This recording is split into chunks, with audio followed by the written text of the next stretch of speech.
Siang kita, makasih ya sudah nanya ini. Bagaimana kabar Kak Beben? Dan Kak, jujur akhir-akhir ini merasakan capek sekali Kak. Dari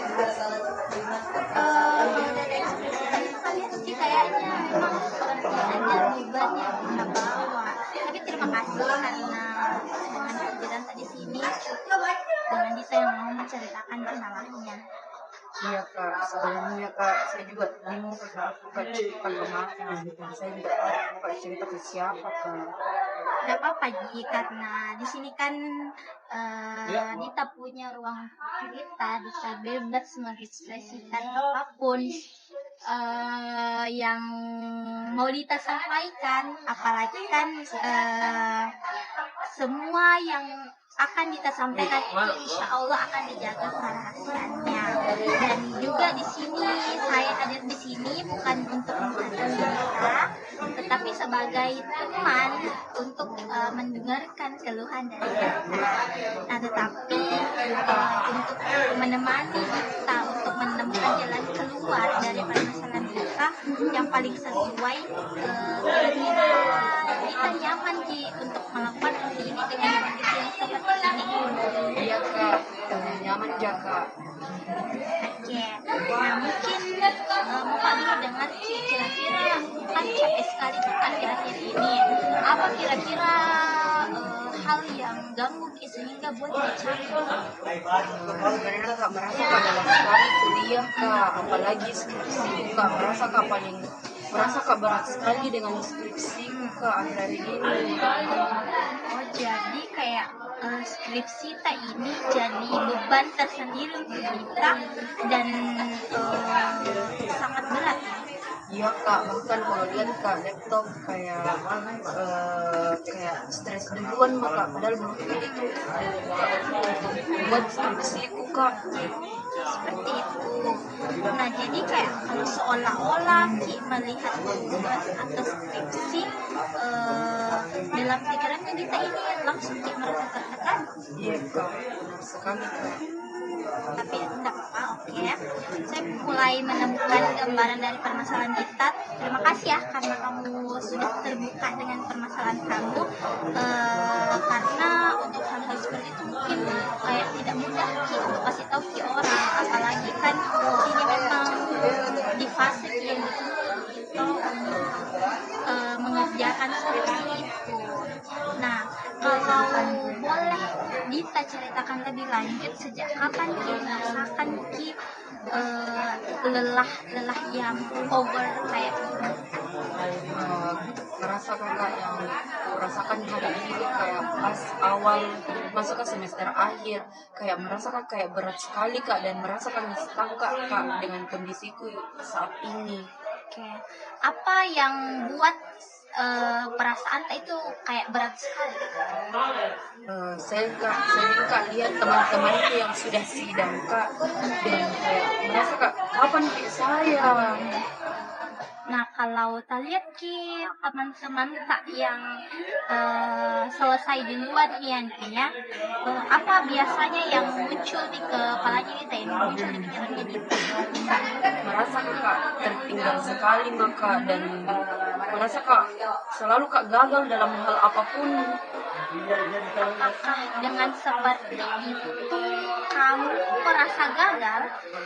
Iya Kak, merasa Kak gagal, seperti merasa Kak tidak cukup pintar, tidak seperti Kak teman-temanku dan menyelesaikan semuanya Kak. Oke, pikiran-pikiran seperti itu pasti sangat-sangat melelahkan ya. Apalagi kalau muncul di setiap hari. Iya Kak, kan Kak sebelum tidur Kak overthinking berlebihan Kak. Kalau misalnya apa yang biasanya muncul yang kamu pikirkan kalau kayak overthinking tak lagi itu datang? Takut Kakak tidak selesai skripsiku, takut Kak tidak selesaikan wisudaku, takut Kak mengecewakan orang tuaku, sama takut Kak dengan masa depanku yang tertinggal dari teman-temanku Kak. Jadi ini bukan hanya tentang skripsinya, tapi kayak memang ketakutan yang ada dalam diri kamu itu tentang masa depan dan harapan keluarga ya, khususnya orang tua kan. Iya kak, merasa kakak orang-orang itu berekspektasi tinggi dan besar ke saya kak. Dan tekanan-tekanan seperti itu yang buat Ki merasa berat menjalankan aktivitas sehari-hari. Iya kak, kadang saya malas kak buka, malas kak balas chat dosen, malas kak bahkan malas kak ketemu sama teman-teman kak. Oh, jadi kayak burnout ini sama overthinking Ki juga kayak apa yang kita alami dan mempengaruhi Ki aktivitas kita sehari-hari dan kayak hubungan sosial sama bagaimana? Iya kak, dan hubungan sosialku kak, saya selalu kak merasa menghindar kak dari mereka. Nah kalau misal perasaannya Dita bagaimana ketika kayak sendirian Ki dan tak pikir semua gitu, apa yang harus Kosong, capek, merasa kak tidak orang yang tidak berguna kak sama sekali. Oke, saya bisa betapa berat jadi ini memang apalagi kalau pikiran itu dibawa sendirian selama ini. Oke, jadi mau ajak kita untuk melihat kondisi dari sudut pandang yang berbeda. Nah, misal kalau dari skala 1 nih sampai 10, di mana angka 1 berarti kayak keadaannya Dita yang sangat-sangat drop, sangat-sangat buruk, dan angka 10 yang kayak betul-betul Dita sangat merasa sangat baik dan juga bersemangat. Nah, sekarang kamu dengan segala kelukasan kamu di angka berapa? Mungkin di angka 3 kak. Di angka 3? Baik. Oke, kenapa memilih angka 3? Dan kenapa? Karena sebenarnya masih mau aja kak selesaikan kuliahku kak, tapi saya belum benar-benar menyanggupi kak. Oke, saya senang ya mendengar kata-kata itu karena berarti Dita ini walaupun di tengah rasa overthinking dan lelah yang sangat besar, tapi kayak ada di dalam dirinya Dita untuk mau terus untuk bertahan. Iya kak, walaupun kayak merasa kadang sulit kak. Nah, apalagi yang buat Dita merasa berada di angka 3? Saya masih datang dan bimbingan kak, walaupun takut, saya juga masih mencoba revisi walaupun masih tertunda dan lambat. Oke, tapi saya dapat melihat dan mendengarkan bahwa sebenarnya itu usaha yang cukup besar ya, karena tidak semua orang itu bisa berjalan tapi tertekan juga. Iya kak, saya tidak pernah melihat diriku dari sebelumnya seperti ini. Oke, nah biasanya tuh kok seseorang terlalu fokus terhadap kekurangannya, dia sih melupai kalau sebenarnya dirinya sudah bisa berjuang sampai saat ini. Andita tuh sudah juga melewati semester-semester sebelumnya dan berada di tahap ini. Tidak juga gitu. Menurut saya kayak bertahan sampai semester akhir dalam kondisi yang seperti ini menunjukkan bahwa sebenarnya ini Dita punya kekuatan yang besar. Terima kasih kak, dia kayak merasa sedikit lebih tenang dengar kita. Oke, nah saya ingin kembali bertanya. Nah, apakah karena ada momen-momen di mana Dita ini merasa kayak lebih baik atau lebih tenang walaupun masalah ini masih stay di dalam diri Dita? Pernah kak. Nah, oke. Kapan ini terjadi? Boleh diceritakan? Untuk mengerjakan revisi yang perpustakaan kak, saat itu kayak bisa kak lebih fokus. Oke, apa yang berbeda saat itu dibanding biasanya? pada saat itu toh kak tidak selalu kak bermain media sosial dan terus seperti biasa kan. Lalu bagaimana perasaanmu saat itu? Kayak lebih tenang jika aku merasa kak ternyata bisa paling selesaikan ki ini.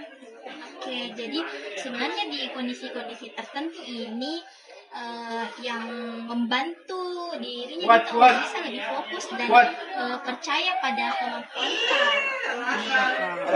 Oke, menurutnya Dita apa hal yang paling penting yang membantu saat itu?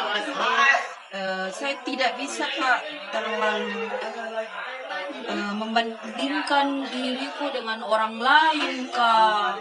Berarti ketika fokusmu kembali pada dirimu sendiri, tekanan itu kayak berkurang jadi. Iya kak, benar. Oke. Nah, sekarang mau Kak ajukan satu pertanyaan untuk Dita lagi. Nah, mungkin agak sedikit berbeda. Misalnya, kayak malam ini toh terjadi keajaiban atau masalah burnout serta overthinking yang kamu alami mulai membaik. Karena kamu sedang tidur, kamu tidak tahu kejadian keajaiban itu sendiri.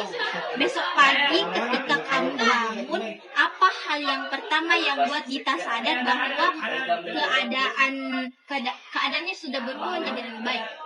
Mungkin bangun tanpa rasa takut duluan kak. Tanpa rasa takut yang seperti apa? Kayak tidak langsung kak kepikiran skripsiku dan masa depanku itu masa depan begitu bangun tidur. Nah, kayak kapan apalagi yang akan berbeda kira-kira dalam hari ini? Mungkin langsung ke mandi, sarapan, lalu buka laptop tanpa menunda terlalu lama kak. Oke, apalagi? Saya tidak terlalu memikirkan pencapaian teman-teman. Oke, misal kalau itu terjadi, bagaimana pandanganmu terhadap diri sendiri? Mungkin saya akan lebih merasa percaya diri dan tidak terlalu menyalahkan diri sendiri kak. Oke, jadi versi diri Dita yang diharapkan adalah seseorang yang lebih tenang, lebih fokus pada prosesnya sendiri dan lebih percaya kalau Dita ini sebenarnya mampu. Iya kak, saya ingin bisa seperti itu. Dari semua yang kita ceritakan hari ini, menurutmu apakah ada langkah kecil yang paling mungkin bisa kamu lakukan di minggu ini? Saya ingin mengurangi scrolling media sosial. Oke, bagus. Selain itu masih ada? Saya ingin mengerjakan revisi sedikit demi sedikit kak. Oke, kayak apa kira-kira target yang realistis lah jadi tadi kondisi seperti ini? Mungkin satu revisi per hari. Oke, nah menurut saya target itu memang cukup realistis dan baik untuk memulai kembali ritme skripsiannya Dita. Iya kak, saya juga merasa bisa untuk coba secara pelan-pelan. Oke, nah kira-kira apa yang bantu Dita ini menjaga konsistensi itu? Belajar di perpustakaan lagi dan mengurangi untuk membuka sosial media. Oke, nah baik. Jadi kayak minggu ini Dita akan mencoba untuk fokus pada satu revisi setiap hari dan bisa diciptakan suasana belajar yang cocok untuk hidupnya Dita yang buat Dita merasa lebih nyaman. Iya kak. Nah, setelah sesi hari ini, apa yang Dita paling sadari tentang dirinya Dita? Saya sadar ternyata saya bukan orang yang gagal. Saya cuma terlalu lelah dan terlalu sering membandingkan diri saya dengan pencapaian orang lain kak. Oke, saya senang ya mendengar hal itu kalau kamu bisa menyadari dan saya juga bisa melihat kalau Dita sebenarnya ini kayak keinginannya sangat kuat ya untuk bangkit ya walaupun di tengah-tengah kesulitan. Terima kasih Dita, kayak merasa kak lega dari sebelumnya kak. Sama-sama. Nah, perubahan kalau mungkin berubah tuh jangan ambil langkah besar, mulai bikin dulu dengan hal-hal kecil yang konsisten, karena itu kayak salah satu kemajuan yang cukup berarti di tengah-tengah perjalanan hidup. Saya juga berharap kalau Dita mencoba target-target kecil seperti yang sudah dibuat tadi, tidak perlu langsung sempurna. Yang paling penting itu harus bergerak sedikit demi sedikit. Baik Kak, saya akan mencobanya Kak. Oke, terima kasih ya Kak Nadita sudah mau terbuka dan berbagi cerita hari ini. Saya sangat menghargai nih keberanian Dita untuk tetap bertahan sejauh ini. Terima kasih banyak ya Kak, berkat Kakak saya jadi merasa lega dan bisa lebih fokus untuk mengerjakan skripsi. Sama-sama, sampai jumpa ya di sesi selanjutnya. Kalau bisa sih nggak perlu ada sesi selanjutnya ya. Jadi sesi ini bisa menjadi langkah dan juga bisa menjadi awal Dita untuk memulai kehidupan yang baru, dan tetap jaga diri Dita baik-baik dan percaya kalau Dita itu bisa dilewati masa-masa yang seperti ini. Oke? Oke Kak, makasih Kak. Iya. Duluan ya Kak. Iya, hati-hati ya. Ya Kak.